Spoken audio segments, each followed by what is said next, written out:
Oke, halo semuanya. Oke, di video kali ini yaitu untuk melengkapi tugas UAS dari MAPEL Personality Development ya. Oke, untuk sebelumnya kenapa pakai masker? Karena saya kebetulan lagi kurang enak badan ya, kesehatan lagi menurun, jadi mohon maaf kalau pakai masker. Oke, yang pertama yang mau saya bahas adalah tentang buku ini. Oke.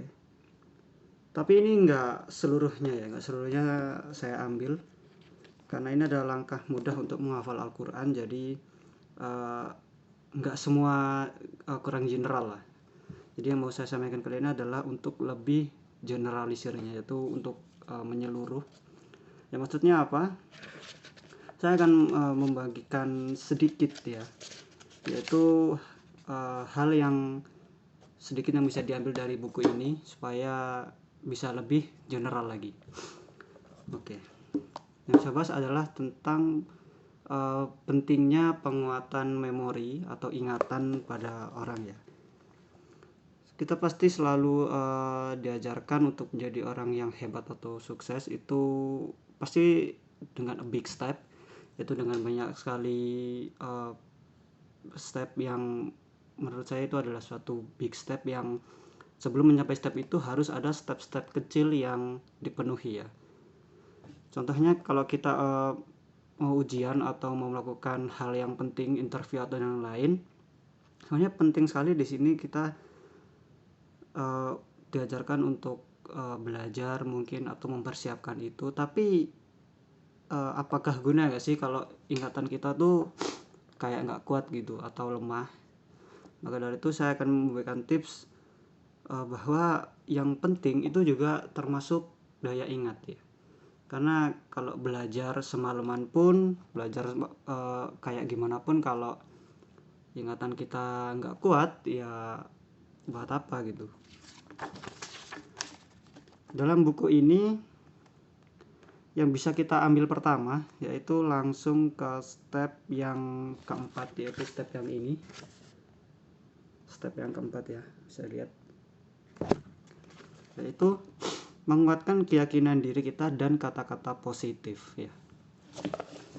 Kata-kata yang kita tanam kepada diri kita atau keyakinan lah, atau kasarnya mindset, itu sangat berpengaruh terhadap keseharian kita, yang dimana kalau mindset kita positif atau prasangka kita melakukan sesuatu itu positif, pasti hasilnya akan baik ya, positif juga. Dari sini kita di sini diajarkan optimis atau pesimis ya. Sebelum kita melakukan sesuatu, kita harus kalau suatu hal baik kita harus optimis ya, walaupun itu terbilang susah atau sulit. Kalau kita optimis, kebanyakan pasti bisa. Langkah yang kedua yaitu kata-kata negatif. Kita pasti banyak menerima kata-kata negatif, tetapi kata-kata negatif itu masa sih nggak bisa disingkirin, masa sih nggak bisa kita kesampingkan kata-kata positif itu. Untuk selesai dengan kata-kata negatif, selanjutnya adalah keyakinan yang salah tentang daya ingat ya. Saya adalah termasuk orang yang tidak percaya kalau semakin umur semakin tua, let's see mungkin 40-50 ke atas, ingatan itu semakin turun. Saya nggak terlalu mempercaya itu ya, karena saya pernah melihat sendiri bahwa orang yang sudah sepuh 80-an ke atas itu ingatannya tuh masih kuat, masih benar. Jadi kalau kita beranggapan kalau orang yang sudah tua ingatannya lemah, atau kalau sudah tua kita tidak bisa berbuat apa-apa tentang ingatan kita, itu ya praktis salah. Yang selanjutnya yaitu sebelum kita mengingat sesuatu, contoh di sini pelajaran ya. Di sini yang di step yang kelima, yang di sini tuh disebutkan bahwa menciptakan rasa rileks dan suasana belajar yang ideal. Dimana rasa kita kalau kita nggak tegang atau kita posisi nyaman, tentunya pelajaran yang kita pelajari pasti masuk ya. Kita nggak akan lupa atau kita nggak akan kacau waktu saat tes berlangsung. Dan juga suasana belajar itu juga penting, karena saat situasi belajarnya kita kondusif atau tenang, dan juga tentu nggak ada distract ya, seperti mungkin telepon, WhatsApp, dan gangguan-gangguan lainnya. Kalau kita singkirkan itu semua dan terciptalah suasana belajar yang ideal, pasti itu bisa membuat otak kita lebih kondusif lagi, lebih responsif lagi. Yang selanjutnya yang paling penting, ini langsung ke di buku ini dalam step terakhir, yaitu yang paling akhir, yaitu ada di sini,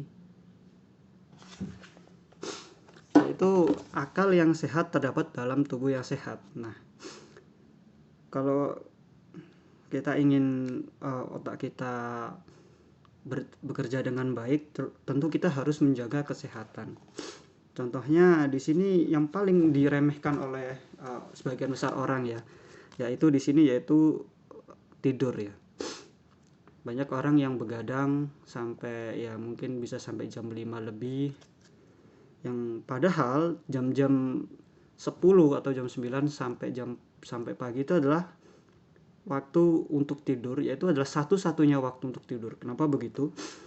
Karena pada jam segitu tubuh kita tuh melakukan banyak hal, contoh regenerasi sel-sel dan lain-lain, yang hal-hal seperti itu cuman dilakukan tubuh pada saat kita tidur di jam tersebut.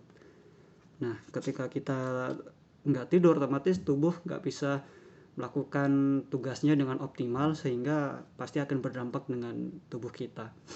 Dampak-dampak dari seperti itu pasti nggak akan kita rasakan secara langsung ya. Nggak mungkin kita begadang sehari 2 hari lalu efeknya bisa kena langsung. Gimana hal-hal seperti ini efeknya pasti bisa berjangka panjang. Seperti contohnya kalau kita merokok atau minuman keras atau melakukan habit buruk lainnya, pasti nggak sekarang, pasti nggak saat itu juga, cuman di keesokan harinya, kita mungkin waktu sudah umur 30-an atau 40 dan seterusnya, pasti mulai kerasa impactnya.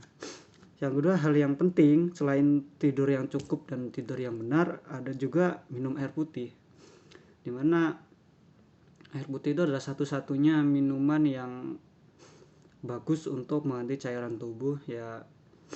Bahkan ada aturan minum 8 kali sehari. Banyak orang-orang yang bermasalah ya karena masalah minum air putih ini.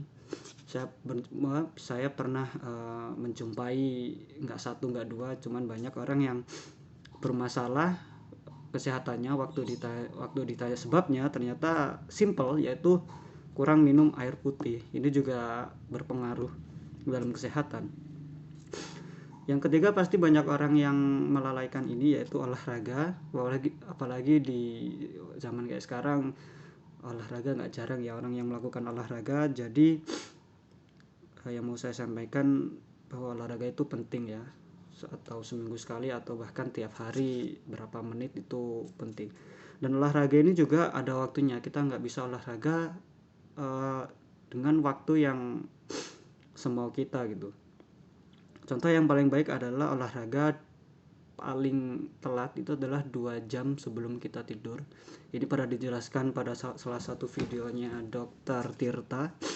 Di sana beliau menjelaskan kalau olahraga dilakukan waktu malam-malam atau waktunya berdekatan saat kita mau tidur, yang jadi adalah tubuh kita merasakan kelelahan, tidak dapat waktu yang cukup, dan waktu recovery yang cukup ketika tidur. Impactnya apa? Waktu kita bangun, tubuh kita akan mengalami kelelahan dan ini akan berdampak pada keesokan harinya. Jadi olahraga, tidur, dan minum air putih itu adalah hal-hal yang harus kita perhatikan, yang nggak bisa asal.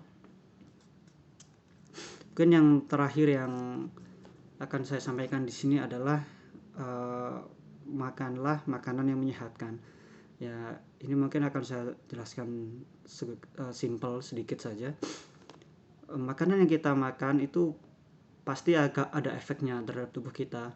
Kita makan makanan sehat dan tidak sehat pasti ada dampaknya, dan dampak itu ada yang instan, ada yang cepat, dan pasti ada yang berjangka panjang. Seperti mengkonsumsi makanan sesuatu yang kurang baik, cuman masih boleh, cuman kurang baik. Kalau kita makan terus menerus, pasti impactnya bakal kita rasakan ya. Mungkin itu ya langkah-langkah atau hal yang mau saya informasikan, yaitu tentang bahwa seberapa pentingnya memori dalam hidup kita. Karena ketika kita jadi orang yang mampu mengingat banyak hal, pasti itu akan membuat kita menjadi lebih baik lagi. Pekerjaan-pekerjaan mungkin tidak ada yang kita lewatkan karena kita ingat apa yang harus kita lakukan. Dan juga saya rasa kalau kalian ingin hidup lebih baik atau menjadi lebih berkualitas, ya saya sarankan untuk melatih ingatan. Untuk informasi lebih lanjut, buku ini ditulis oleh Majdi Ubed Al-Hafiz, di mana dia adalah CEO Investment for Training and Development di Bahrain, dan juga beliau adalah praktisi penghafal Quran ya. Mungkin segitu dulu informasi yang mau saya sampaikan. Kurang lebihnya saya mohon maaf dan ya. See you.